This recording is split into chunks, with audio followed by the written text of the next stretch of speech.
Assalamualaikum warahmatullahi wabarakatuh. Berjumpa kembali bersama channel Cerita Tukang Jahit. Baik, pada kali ini saya akan melanjutkan cerita yang dibawakan oleh saya sendiri yang berjudul Atap Jawa Tengah.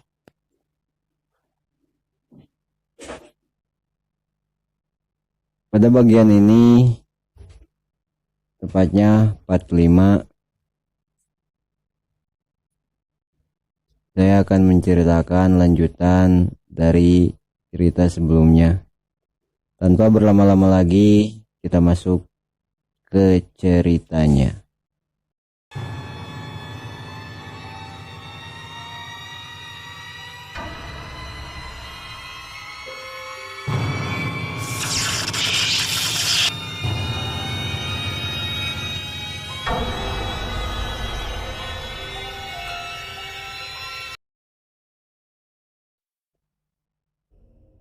Perlahan dan pasti rombongan mulai diberi tugasnya masing-masing. Ada yang mengambil air, ada yang membuka tenda, ada yang membuat kopi, dan ada yang sibuk garuk-garuk pantat. "Kenapa lu, Man?" tanya Bulu. "Gue lupa lu, habis megang ulat bulu tadi kayaknya gue megang pantat deh," jawab gue menahan gatal. "Aduh, untungnya pantat lu sendiri yang lu pegang. Coba bayangin kalau pantat selegram pendakian itu tuh yang lu pegang. Pasti dicambuk lu, Man," ucap Bang Buluk dengan tangannya yang menunjuk. "Lah, bakal sering megang ulat bulu gue kalau gitu."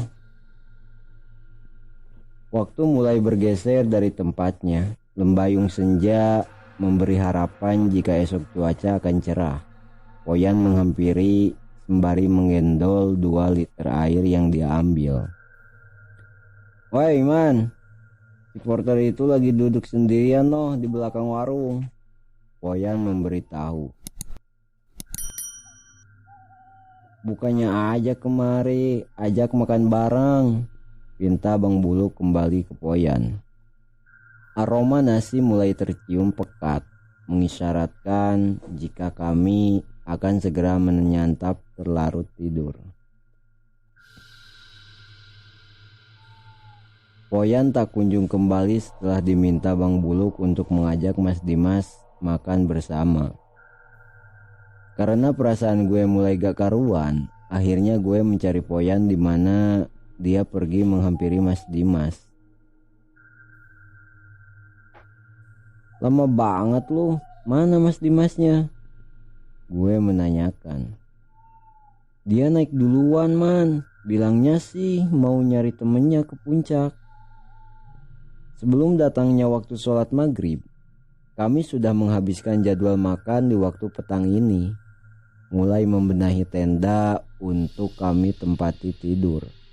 Beberapa dari kami mulai mensucikan diri untuk menunaikan sholat maghrib. Hari semakin gelap, cahaya lampu tenda mulai menggantikan sinar matahari. Suara riuh masih terdengar jelas dari para pendaki. Oh, sungguh sial sekali. Bang Buluk dan yang lainnya sudah larut berjibaku dengan mimpinya, sedangkan badan masih mengira-ngira apakah benar angin masuk merasuki badan. Kayaknya gue butuh jamu herbal anti masuk angin nih. "Woi, Luk, gue mau ke warung dulu ya, nyari ani-ani," gue mencoba memberitahu Bang Buluk. Jangan lama-lama lo, banyak kejadian orang hilang setelah mengetahui kekurangan orang lain," jawab Bang Buluk ngelantur dengan rasa kantuknya yang tak tertahankan. Gue pun mulai keluar dari tenda dengan perasaan tersinggung.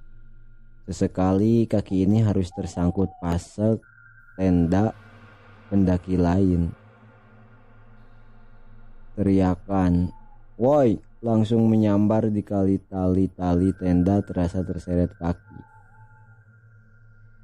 Setelah memesan teh hangat oplos penolak angin, gue menyempatkan duduk sejenak di warung yang ada di sekitar pos 5. Beberapa pendaki lalu lalang hanya sekedar memesan minuman hangat ataupun cemilan. Tiba-tiba Mas Dimas muncul dari arah belakang, di mana gue memang membelakangi jalur naik pendakian. Lah, kok turun lagi Mas? Waduh, teman-teman saya pada gak ada di atas. Pada kemana ya? Jawab Mas Dimas seperti orang linglung. Hati mulai bertanya-tanya, bukankah siang hari dia memberitahu jika semua temannya sudah turun? Lalu teman mana lagi yang dia maksud yang berada di sekitaran puncak? Sungguh Mas Dimas agak lain nih.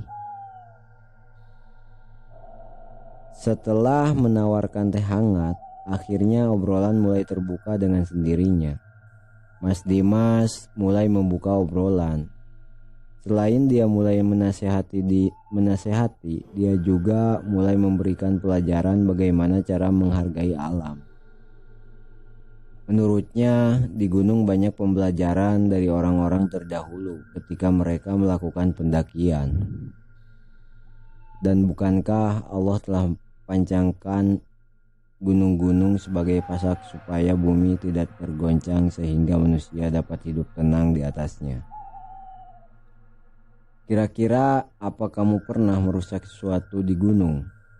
Tanya Mas Dimas dengan sebagian sorotan cahaya tenda di sebagian wajahnya.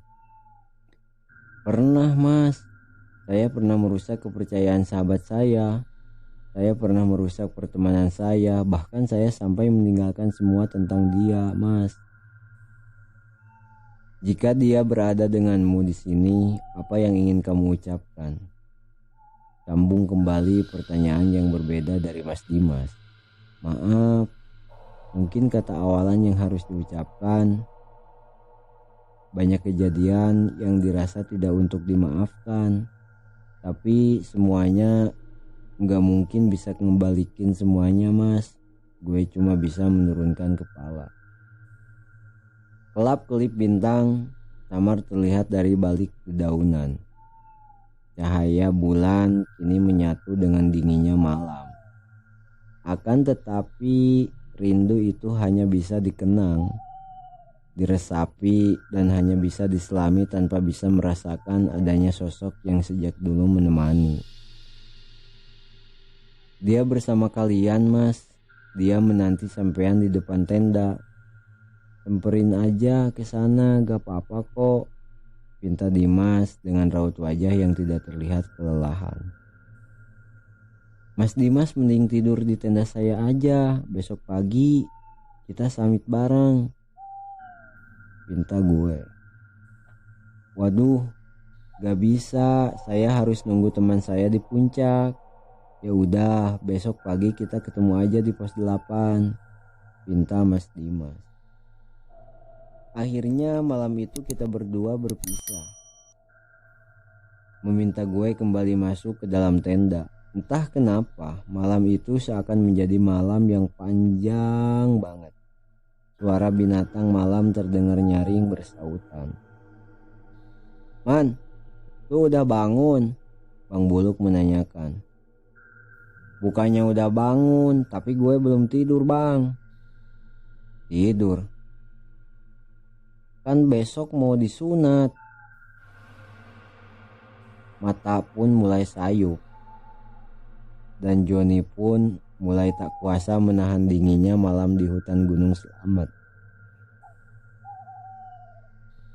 Selamat malam everybody. Sampai bertemu besok di ketinggian atap Jawa Tengah.